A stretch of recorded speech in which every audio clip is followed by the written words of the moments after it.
mɔgɔ tɔgɔla Soko o maraba tɛ dugamasɛgɛkɔrɔ ye baw ni a tora ka toli a bolo a bɛ laban a yɛrɛ ka dunun ma nɛgɛ kaɲɛ 20 sanga 30 bɛ a kan Ziyoga dugu kɔnɔ Kajolo cercle la Sikaso maraboloba kɔnɔna na o waati kelen bɛ Mali jamana fantanya bɛɛ lajɛlen fɛ k'aw fo ka waleɲuman dɔn Mali kɔnɔ ani Mali kɔ kan ɲɛkuma minnu sigin bɛ ka ɲɛmaa da Sirifɛ TV jɛkanso fɛ jango ka se ka bɔ kunnasiri ani kumpa na ka tɛmɛ kunnafoni jɛlen fɛ k'a fɔ a ye a kuma selen ye nin ye Mali silamɛtɔnw ka fara ɲɔgɔn tɔnbaw Conseil islamique du Mali ma ɲɛmaa tɔ la min bɛ tali kɛ Ansari Dini Jeunesse fɛ o ye juludi kɛ baara dɔw labɛn min kɛra o fɛ centre de santé Cherifula kɔnɔna na baara min don laɲini min bɛ a la o de ye ka se ka o seko ni o damayira kɛ maanifinw ni tangani ani a kisili la o hukumu kɔnɔna na baara min don a bonya ni a makama bɛɛ lajɛlen taara ka di Mali silamɛya ɲɛmaaba an fana karamɔgɔ Asedi Sherifu Usman Hayidara ma o hukumu kɔnɔna na a kɛra ka bɛn ni sibiri don janvier kalo tile 10 san 2026 ye Bangoni Janginɛbugu la Fatumata Yaya Kane Aloyes Sokodogo olu ye a seereya an ka ɲɛmaadaw ka sɔrɔ len fɛ Ni samedi doye in na ka bɛ sɔgɔma joona ma silamɛya dɛmɛtɔn Ansar Sifinakaw ɲɛmaw fara kɔmaw kan u bɔra ka na u ka kalikan dɔw bɔ a sira fɛ ni u de ye jolidi baaraw ye ka ɲɛsin maaw ma minnu ni Allah ko bɛ maa minnu na hakilina in bɛ don kɛrɛnkɛrɛnnenya na an fana karamɔgɔ Seyidi Sherif Usman Madani Hayidara a ka laɲiniw na kumabaw la k'i bun adamaden ɲuman dɛmɛ k'a to gɛlɛyaw kɔnɔ hakilina fila b'an bila nin baara in na hakilina kelen dɔrɔn an b'a fɔlɔ k'an karamɔgɔ fo Sherif Usman Madani Hayidara ale hakilina tɛ dɔwɛrɛ kelen faso bɛ jɔ cogo di jogo ɲuman ka jɛlenya kan donc faso dɛmɛ dɔ ye ka bɔ ka na i joli di pour que ka i mɔgɔɲɔgɔn ni sauver en même temps ka dɔ fara i yɛrɛ fɛnɛ ka kɛnɛyaw kan parce que joli di in kɔnɔna la a bɛ dɔn sɛgɛsɛgɛli dɔw de bɛ kɛ k'a dɔn n'a sɔrɔ bana b'i yɛrɛ la da la k'a fɔ ko n'i ye joli di ka ban i buna adamadenya maa kelen dɛmɛ ni nka ni kisi Ala ta kɔfɛ o de kɛra kumakanw ye Ansar tɔndenw n'u kanuba minnu ni olu taara ni adamadenya waleya in bɔ a sira fɛ u dala gɛsɛ de tun ye nin ye u ka da ka joli di ye fɛn ye min ni a nafa ka bon i b'a di maa min ma o dama tɛ e yɛrɛ min b'a di a bɛ jɔyɔrɔba ta i ka kɛnɛya yɛrɛ nasiraw fɛ maa minnu garisigɛw donna la olu ka fɔ la joli di nafa ka bon an karamɔgɔ yɛrɛ y'a fɔ an ɲɛna o yɛrɛ de ye courage don an na kosɛbɛ ni joli di bɛ se ka mɔgɔ wɛrɛ kisi Lala a bɛ se ka kɛ don dɔ la joli ko problème bɛ kɛ e yɛrɛ la n'a sɔrɔ e ye joli di déjà o y'a sɔrɔ i ka groupe dɔnnen don ka ban problème foyi tɛ k'a la i b'a yira dɔrɔn u bɛ joli k'i la joli di nafa ka bon kojugu dɔw bɛ siran ka n'u joli di siranya ko tɛ n'i nana docteur bɛ yan nɔ u b'i tension ta k'a lajɛ k'i poids ta k'a lajɛ n'a sɔrɔ i joli ka kan ka di a bɛ di n'a man kan tɛ ka di fana u b'i labila siranya foyi t'a la ne kɔni nisɔndiyaliba de don sɔgɔmada in na Cherifula santé la yan nɔ a kɛnɛ in kan silamɛya dɛmɛtɔ Ansar bɛɛ lajɛlen tɔgɔ la Bamakɔ rive gauche secrétaire général a ye waleɲuman dɔn kɛ ka ɲɛsin baara in labɛnbaw bɛɛ lajɛlen ma kɛrɛnkɛrɛnnenya na a ye tɔn min sigi a kan fɛn min ye joli di yɛrɛ nafa ye jɔyɔrɔ minnu b'a la maanifin yɛrɛ ye Ansar jeunesse an b'u fɔ u ka nin baara ɲuman in na ni baara ɲuman ni ye jeli di fana a b'i permettre i b'i ka groupe sanguin dɔn a b'i permettre hali ni bana sin wɛrɛ b'i la i ka se k'o dɔn fɛn min don a nafa ka bon a nafa bonya kama an b'a ɲini association wɛrɛw fɛ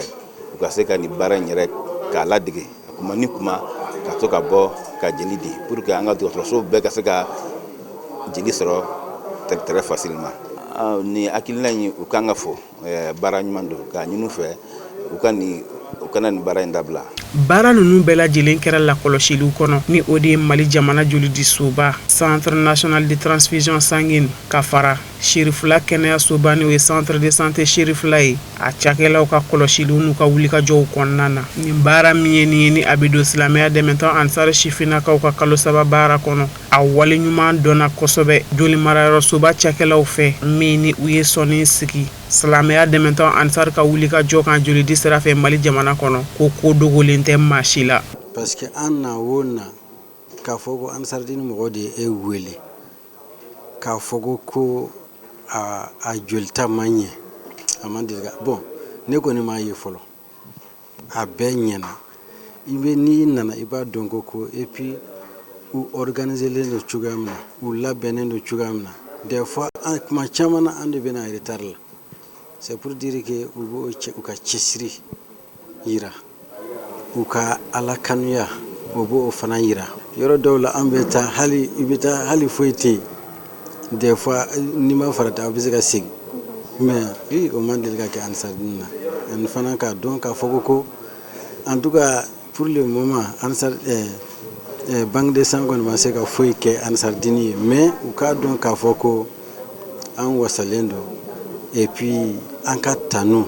a b'u kɔrɔ an ka bonya b'u kɔrɔ kosɛbɛ. Hakilila jigila an b'a jira aw la k'a fɔ o fɛn min ni sifin kulu ye ni o ye silamɛya dɛmɛtɔn Ansar sifinnakaw ye u ni u n'u ka nafolo dilen don cogoya min na an fana an karamɔgɔ Seyidi Sherif Usman Madani Aidara a ka hakilina kokɔrɔma ka se ka don silamɛya taasira jɛlen dɛmɛni nasiraw o dama tɛ u ka wulikajɔ fanba bɛ boli kɛrɛnkɛrɛnnenya na jamanaden ɲumanya baaraw yɔrɔ saniyaw bɛ u la jolidi baaraw.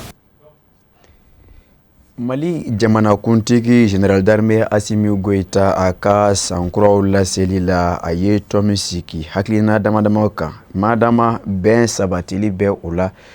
ka fara mara kɛko ɲuman min bɛ tali kɛ tɔrɔmɔɲɔgɔnw fana sɔrɔ o yangali ka se ka kuranko k'olu sabati f'a ka se maaya kɛcogoya ɲumanw ma o kɛra babu ye minnu kɔni salon la ka bɔ a ka sankura laseliw la o siratigɛ la Mali jamana kɔnɔdenw hakilina ye jumɛn ye ninnu baaraw la o kuma kɔnɔna na an ka kunnafonidilaw dɔw wulila ka don Bamakɔ dugu kɔnɔna na walasa ka se ka taa jamana kɔnɔdenw dɔw dala sumusumu olu hakilina ye min ye ka se ka o salon ka kɛ ɲɔgɔn kan an ka ɲɛmada o ka sɔrɔlenw fɛ. Kuntigi ka laseli mun kɛra sanyɛlɛma hukumu kɔnɔna la an bɛ se k'a fɔ laseli in kɛra jigifa laseli ye ka da kan a ye kibaruya jolen caman di o kibaruyaw la ne hakilina ye fɛn damadɔ ye mun ye ne yɛrɛ jigifa kosɛbɛ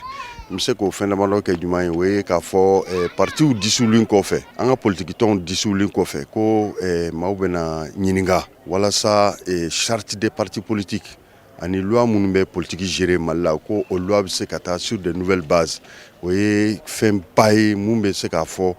Mali politique a bɛna don ba la nin san in kɔnɔna la o tɛmɛnen kɔfɛ a yirala k'a fɔ ko bɛn ni kuma ɲɔgɔnya sira fɛ ko observatoire pour la paix ko bɛna bila sen kan ni k'a lase Mali sigida bɛɛ lajɛlen ma ka an ka dugutigiw n'an ka diinɛ ɲɛmɔgɔw n'an ka tɔntigiw k'u bɛɛ da don jamana ka bɛn ni fɔɲɔgɔnkɔ ni fɔɲɔgɔn kuma ɲɔgɔnya ni ɲɔgɔn kuma ɲɔgɔnya ni kan kelen fɔ sira kan ani o tɛmɛnen kɔ fɛn min bɛ sen na n'i y'a jateminɛ k'a fɔ ko an gɛlɛya mun y'an sɔrɔ tile fila in na n'o ye essence ko crise ye k'a ye ko jamanakuntigi yɛrɛ da sera a ma ka wale ɲuman dɔn kɛ ka se an ka taji feerebagaw ma ka tila ka wale ɲuman dɔn kɛ ka se citerne bolibagaw ma hali u ka parantiw o ye koba ye mun bɛ mɔgɔ jigi sigi ɲɛmɔgɔw fan fɛ ka d'a kan ninnu ye sɛgɛn mun kɛ médailles dilen kɔfɛ k'a ye ko adresse à la nation na k'u tɔgɔ fɔra ka wale ɲuman dɔn k'u ye o ye koba de ye mun ye ne yɛrɛ jigifa kosɛbɛ. An bɛ se ka mun fɔ discours in kɔnɔ an ye discours in lamɛn bɛɛ ye sigi ka lamɛn an ye faamuyali sɔrɔ a la vraiment on a compris que président jamana in kanu b'a la et vraiment jamana tɛ président kelen ye jamana in y'an bɛɛ de an bɛɛ de kan ka fara ɲɔgɔn kan n'i y'a mɛn jamana bɛɛ de don donc a ye jamana mɔgɔw remercier para u ka comment on appelle dusukasiw u ka degun kunni na quoi parce que degun bɛ mɔgɔw kan mais o bɛɛ la komi an bɛɛ maliyɛn ye bɛɛ kelen don ko i wasa don o ko la parce que difficulté bɛ mɔgɔw kan ça ne va pas mais n'an ye jamana in ye bɛɛ b'i soulager donc a ye chauffeurs fo ka opérateur économique fo parce que n'i y'a mɛn jamana bɛ tourner o b'a sɔrɔ carburant de bɛ yen et je pense que an ka sɔrɔsiw fana an fana bɛ profiter k'an ka sɔrɔsiw fana fo ka ministre de la défense yɛrɛ fo mun ye Sadio Kamara ye parce que n'i y'a mɛn ko jamana dɔw de bɛ hakuna minnu bɛ k'a to an bɛ ka lakana donc an ka foli bɛ olu ye o yɔrɔ fana na donc a ye population bɛɛ fana fo an fana b'u yɛrɛ fo fana mɔgɔw fo i yɛrɛ ka wale na an bɛ président in fo a k'a faamuya ko bon jamana b'a kɔ parce que jama ɲɛma bɛɛ ɲɛ b'o de la mun ye kuranko ye maliyɛn bɛɛ kan ka faamuya an bɛ difficulté mun kɔnɔna la kuranko ye c'est vrai a bɛ jouer fɛn caman kan mais an ka muɲu an ka kow lajɛ an bɛ bɔ kuranko kɔnɔna la seulement que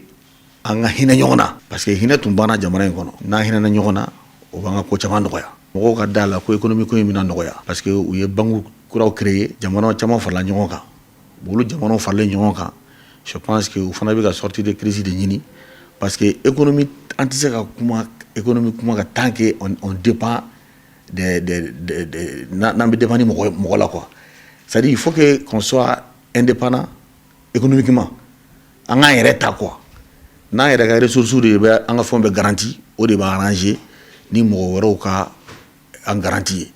n'an y'an ka garanti sɔrɔ an yɛrɛ bolo don min na donc économiquement ça va aller mais n'a fɔra ko ani mɔgɔ wɛrɛw de bɛ baara kɛ pour que an ka se ka wariw sɔrɔ wari ka se ka circuler donc o difficulté il faut que jamana k'o kun mais je suis convaincu que san 2 san 3 san 4 kɔnɔna la an bɛ kuma wɛrɛ fɔ anw dɔrɔn tɛ dɛ et même la Chine la Chine est partie du néant pour aboutir au résultat la Turquie est partie du néant pour aboutir au résultat san'an ka taa lajɛ Ghana filɛ nin yan nɔ fɔlɔ i tun bɛ Bamako bɛɛ tun bɛ ye Ghanayɛnw de tun bɛna baara kɛ yan i tun bɛ Ghanayɛnw de ye fɛn bɛɛ baara la yan mais bi Ghanayɛn si tɛ yala ka taa aventure la tuguni parce que John Rawlings u ka révolutionnaire mun tun bɛ il a su quand même révolutionner le pays et que tout le monde est chez lui et moi je pense que nos présidents là o idée de b'u kunna an kan ka sɔn la souffrance là on doit accepter mais les gens n'aiment pas sɛgɛn an ka sɛgɛn kun mɔgɔw tɛ fɛ ka sɛgɛn kun jamana an tɛ se ka mɔgɔ tɛ se ka kɛ fɛn ye n'i ma difficulté dɔ rencontrer quoi mais sɛgɛn n'i ko k'i t'a kun ce n'est pas possible. Mali jamana ni Russie cɛ baarakɛɲɔgɔnya a ye san 65 sɔrɔ o hukumu kɔnɔna na o san 65 sɔrɔ a nisɔndiya ani a damu dara ka bɛn ni jumadon décembre kalo tile 26 san 2025 tɛmɛnen ye depuis baarakɛɲɔgɔnya tu tigɛ waati min kɛra ka bɛn ni octobre tile 14 san 1960 ye Russie ni Mali o b'a la ka baara kɛ teriya sira hukumu kɔnɔna na ɲɔgɔn bonya kɔnɔna na ka sanga ni ɲɔgɔn ka hakilinaw ye fo ka se ka ɲɔgɔn dɛmɛ janko jamana kɔnɔ filadenw o bɛ se ka bɔ o ka baarakɛɲɔgɔnya n'u ma cogo min na o siratigɛ la Amadu Kamara ka fara Abulaye Sogodogo kan o wulila ka don dugu kɔnɔ ka se ka taa maa dɔ dala ka sanga ni baarakɛɲɔgɔn ye min sɔrɔla o fɛ ne ni aw an ka jɛ k'o ɲɛmada. Mali ani Russie jamana ka badenya n'u ka sinjiya n'a bi taa san 60 ani kunkanfɛnna bi badenya sira ni teriya sira min bɛ Mali ni Russie jamana cɛ jateminɛna a yera k'a fɔ a nafa ka bon an ka jamana ma ka sabu kɛ baaraɲɔgɔnyaw sira caman fɛ i n'a fɔ kɛnɛyako lakanako kuranko hakaja fɔ ka se sira wɛrɛw ma minnu bɛɛ lajɛlen bi don ɲɛta kuntagalajan o sabatiliko ɲuman ma Mali jamana kɔnɔ. I y'a fɔ cogo min na Mali ni Russie ka tigɛli ɲɔgɔn ma san 65 o kɛra san mun labana tan 2025 o octobre kalo tile 14 de Mali ni Russie a tigɛli ɲɔgɔn ma o y'a sɔrɔ Mali a ka indépendance fɔ le 22 septembre 1960 donc du 22 septembre 1960 au 14 octobre 1960 bɛrɛma don ni ɲɔgɔn cɛ donc depuis an tigɛ dira ɲɔgɔn ma Russie y'an dɛmɛ ko caman na o y'an dɛmɛ ka écolesow jɔ o mun nafa ka bon o b'a la école de médecine bɛ yen centre de formation professionnelle bɛ yen ENIM bɛ yen IPR bɛ yen ani fɛn caman wɛrɛ Russie y'an dɛmɛ o la Gabriel Touré bɛ yen u y'an dɛmɛ ka Gabriel Touré jɔ stade omnisport voilà stade omnisport u y'an dɛmɛ ka stade omnisport jɔ u y'an dɛmɛ ka baarakɛ wɛrɛw jɔ ni mɔgɔw hakili b'a la ani an ka sanubɔ fana u y'an dɛmɛ ka o ɲininiw kɛ parce que ni an ka sanubɔyɔrɔ caman bɛ yen mɔgɔ min y'a ɲinini kɛ recherche géologique Russie de don olu de y'a kɛ k'a d'a ma ani sanu fɔlɔ minnu bɛ bɔ kalan na olu de y'a kɛ k'a d'a ma u y'u ka écolesow fana dayɛlɛ an ye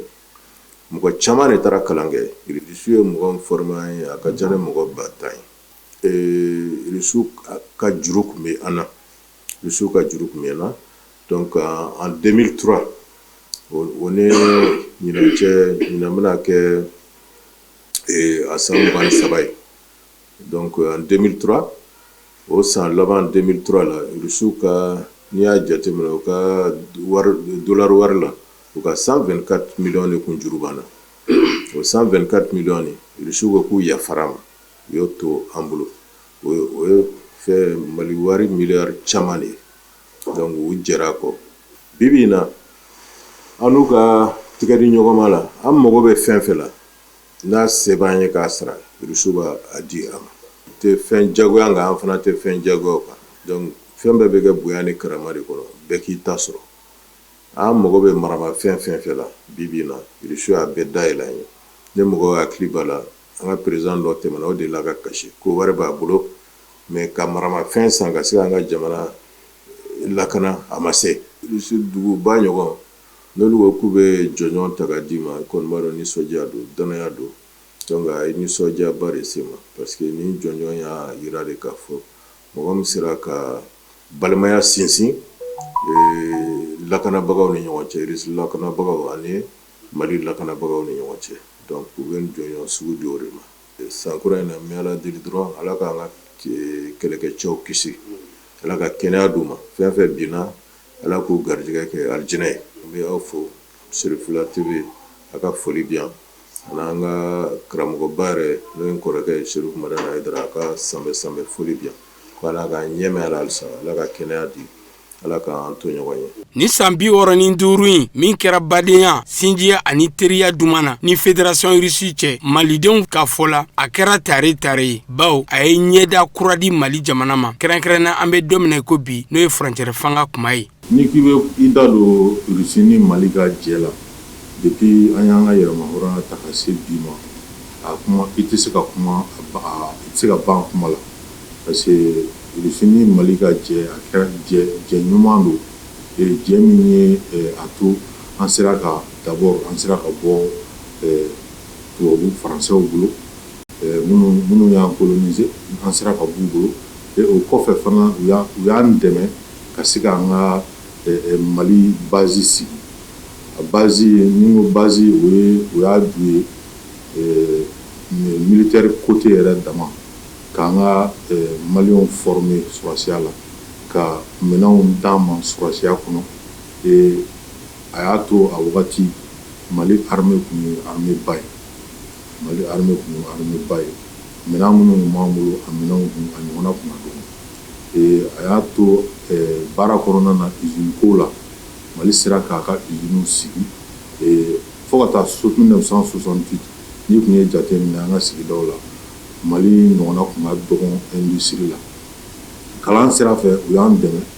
d'abord an ka mɔgɔ minnu taara u y'u kalan ingénieur baw don ni hali bi Mali marabagaw n'i y'u lajɛ o y'a sɔrɔ a caman de formé Russie ingénieur baw la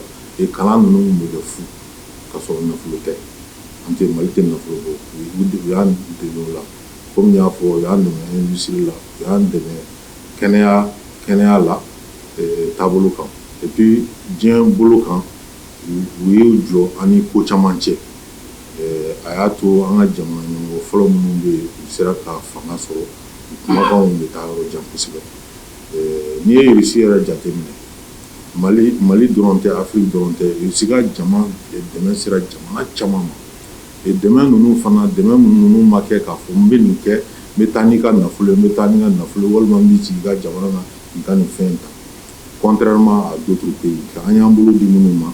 olu ma kɛ mɔgɔ ye minnu y'an dɛmɛ olu kɛra mɔgɔ ye olu tun b'an bolo nafolo na an ka dugukolo fɛnw de la o ma k'an dɛmɛbaga ye parce que olu kɔ dɔ kɔnɔ o y'a sɔrɔ u ye Mali tiɲɛni donna an yɛrɛ ka ɲɛmɔgɔ minnu ye fanga ta 2020 olu ye courage sɔrɔ ka hakili sɔrɔ k'a fɔ ko vraiment san joli bolo di ɲɔgɔn ma a ma k'an bolo foyi ni kasara tɛ mais an yafara ma an fana an bɛ taa mɔgɔ wɛrɛw ɲini an ni minnu bɛ se ka jɛ ka baara kɛ an seginna tuguni ka taa Russie ma u m'u ban u sɔnna u y'u tɛgɛ d'an ma o bɛɛ b'a dɔn bi u ni bi cɛ a ye Mali yɛrɛ se yɔrɔ min surtout armée a ye basigi min hakilisigi min se an ma an bɛɛ y'o dɔn donc Mali ni Russie ka jɛ an bɛ fɛn fɛn fɔ an bɛ dugawu de kɛ Ala k'an to ɲɔgɔn ye Ala ka bolo di ɲɔgɔn ma hali bi fanga min bɛ yen u ka se hali bi u ni Russie ka jɛ ka se ka taa ɲɛ ka a yira Maliyɛn bɛɛ la k'a fɔ vraiment an ni Russie ka jɛ ɲɛnama don an kan ka to o ba kan an kan ka dugawu kɛ an ka se ka to o ba kan k'an ka ɲɛmɔgɔw dɛmɛ o sira kan. an b'a ladɔnniya k'a fɔ ko Mali ani Rusi jamana ni ɲɔgɔn cɛla ko bila ko tɛ kabini san 1960 san n'o bɛnna Mali ka yɛrɛma hɔrɔnya san ma. Rusi jamana kɛra jamana ye min fɔlɔ i bolo mɔnɔ bɔ Mali jamana nɔfɛ sira caman fɛ, n'o y'a to an bɛ don min na ko bi teriya duman, bolodi ɲɔgɔnma, nafasɔrɔ siraw o bɛɛ lajɛlen sinsinnen bɛ Mali ni Rusi jamana ni ɲɔgɔn cɛ. Mali jamana sera k'a ka yɛrɛma hɔrɔnya lakanako nasiraw fɛ bɛn ni kelenya hakilisigi ni ɲɛtaga kuntagalajan yasaw bɛɛ lajɛlen se ka sabati Mali jamana kɔnɔ ka bɛn Mali ani Fédération de Russie ka bolodi ɲɔgɔnma ye. O fana ma sɛsɛ kan kɔnɔ diɲɛ fan wɛrɛ kibaruya kan, an bɛ lakale karamɔgɔ Musa Fɔma fɛ.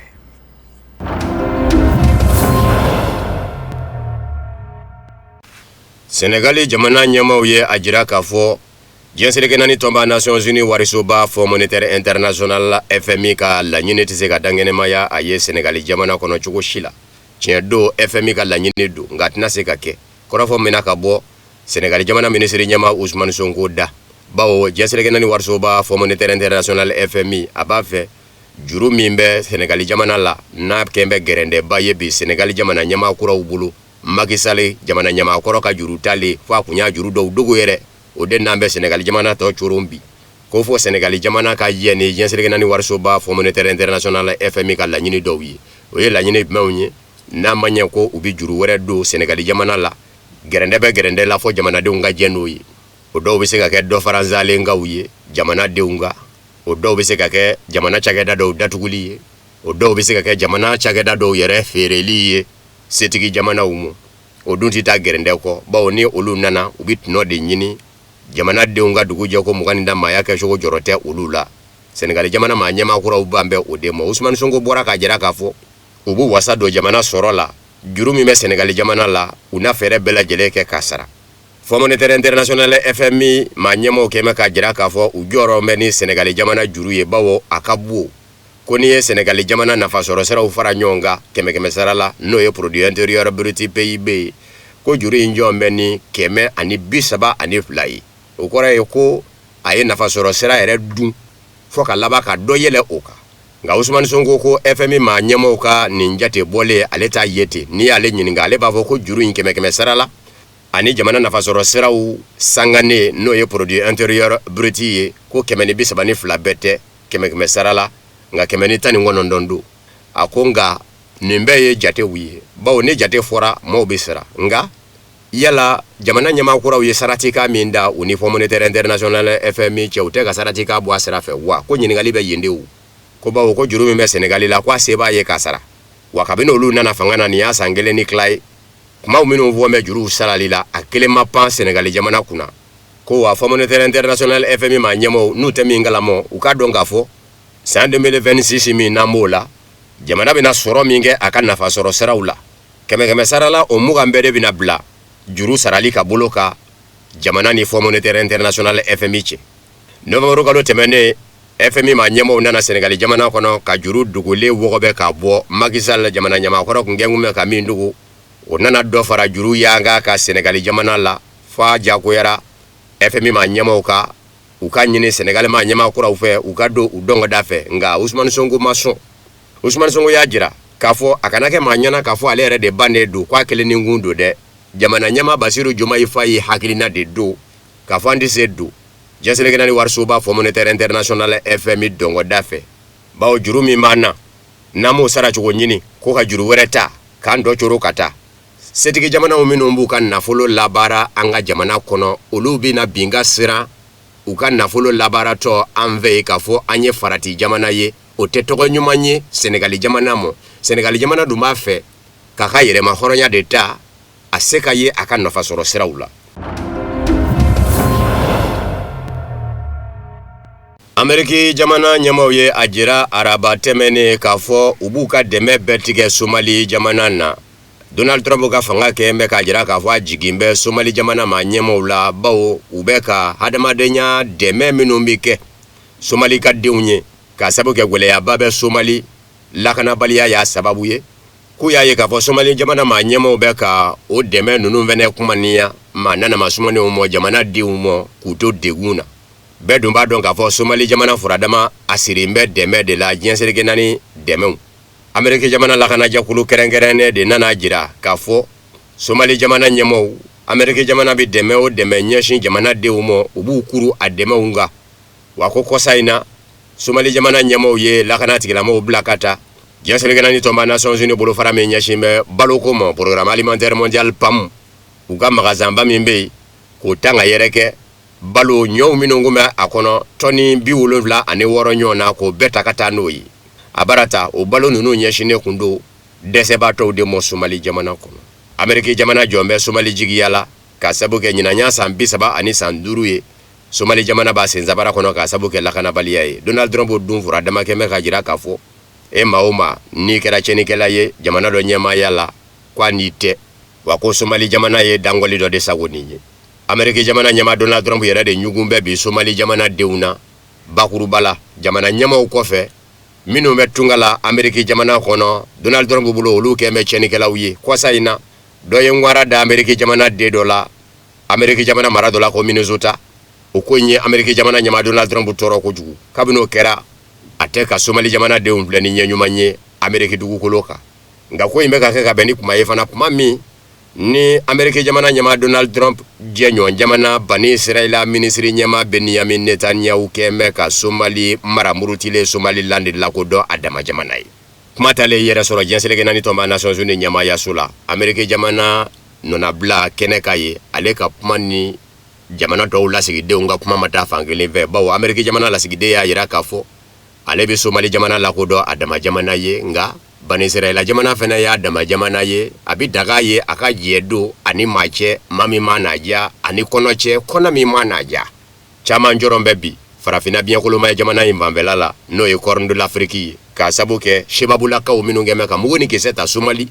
olu kalen ka don k'a fɔ u t'a fɛ ka Bani Israɛla ye pɛtɛ-pɛtɛ la Somali fansi fɛ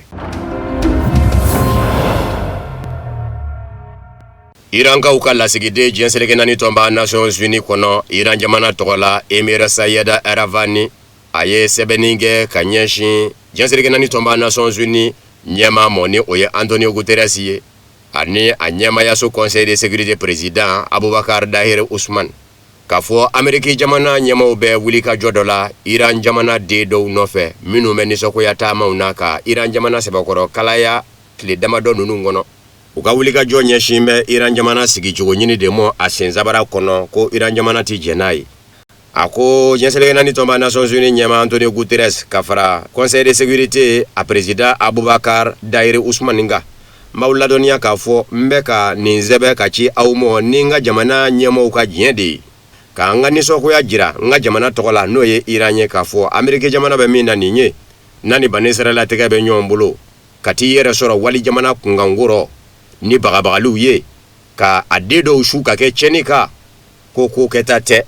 ko nka ko Amerika jamana ka segin n'a ye k'a fɔ ni fɛn o fɛn bɔra a la a ka ɲininen don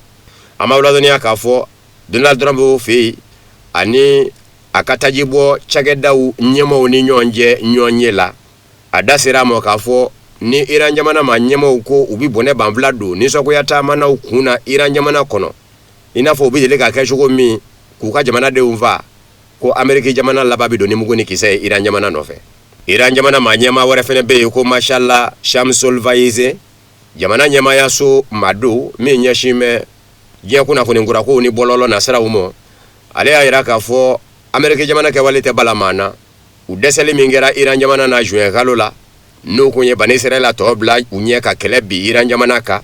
k'u bɛ ka na ni fɛɛrɛ kura de ye ka don jamana den dɔw n'u hakili cɛ ko u bɛ Iran jamana sigicogo ɲini a sensabara kɔnɔ bibi na Iran jamana nisɔngoya taama sɛbɛkɔrɔ kala yan bɛɛ hali Iran jamana ɲɛmɔgɔw kun gɛn ko mɛ ka yɔrɔw minnu dilan u ka kɛlɛ cɛfarinw minnu fara Bani Israɛla fɛ a surasiya ɲɛmaabaw k'olu taamasiyɛn jɔ nbɛdabaw ni sirabɛnw na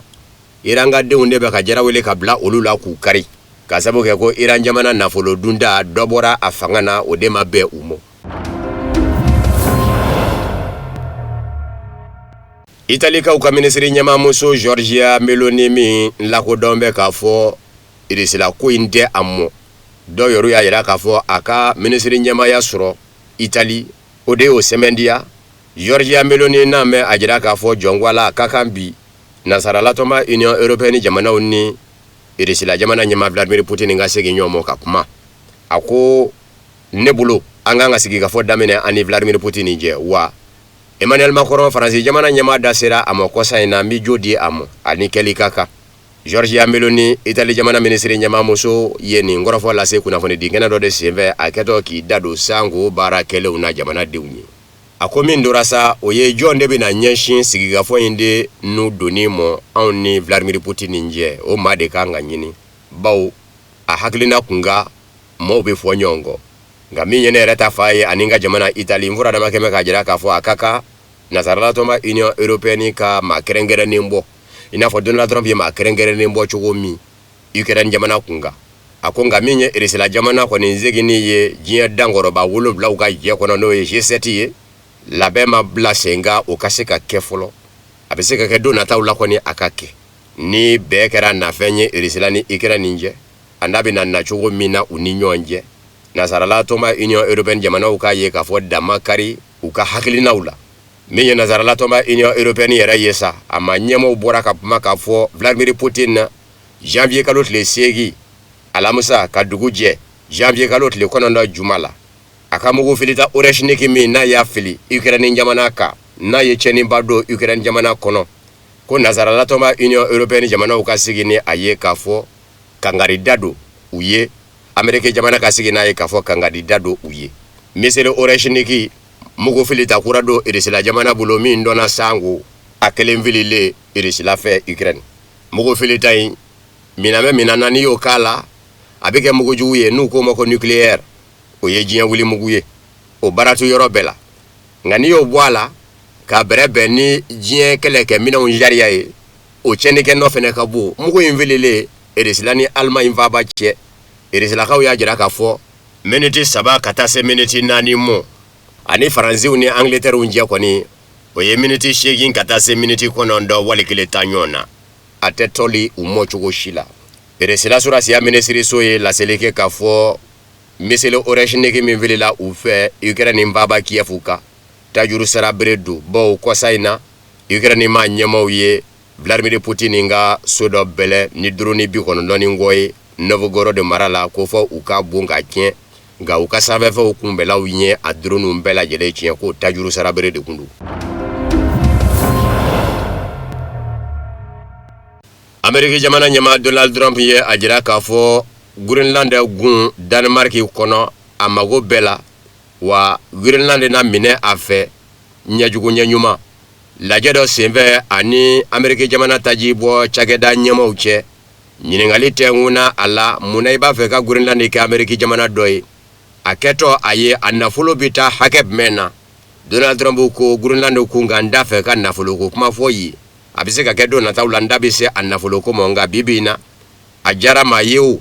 Greenland ko bɛ Amérique la a ma diya maa ye Greenland gun ko bɛ Amérique la bawo n'a ma kɛ Chine ni Eresila na Greenland minɛ wa ni Chine ni Eresila se bolila Greenland ka dongo don Chine ni Eresila bɛ sin ka kɛ Amérique jamana sigiɲɔgɔn jamana tɛnkundenw ye o tɛ ɲuman ye Amérique jamana lakana ko mɔ kunnafonidilaw y'a ɲininka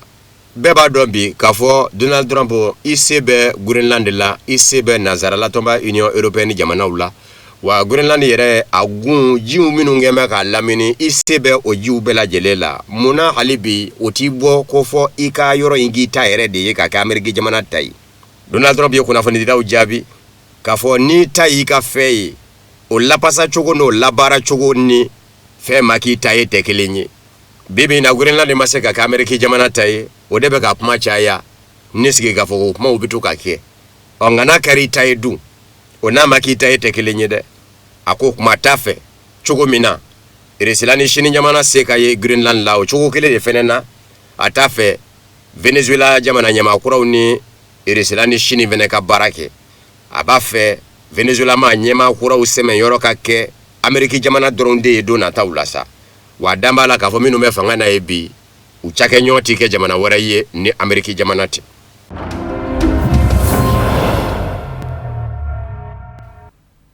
laseli wɛrɛ aw ni karamɔgɔ Musa Fama de bɛ ɲɔgɔn sɔrɔ bawo nin bɛ kɛ sababu ka dansigi bi bamanankan kunnafoni sɔrɔ la min sera ka fara ɲɔgɔn kan ka bɛn tuma ye kunnafoni diso ɲɛmaaya so fɛ k'aw fo ka waleɲuman dɔn Mali kɔnɔ ani Mali kɔ kan minnu sigi bɛ ka ɲɛmaa da Sahel TV ja kan so fɛ ka fɔ la ka bɛn ani basigi na ba Mali ba kɔnɔ fo ka se cɛ fana na bɛɛ lajɛlen ma a k'an bɛ diɲɛ waati wɛrɛ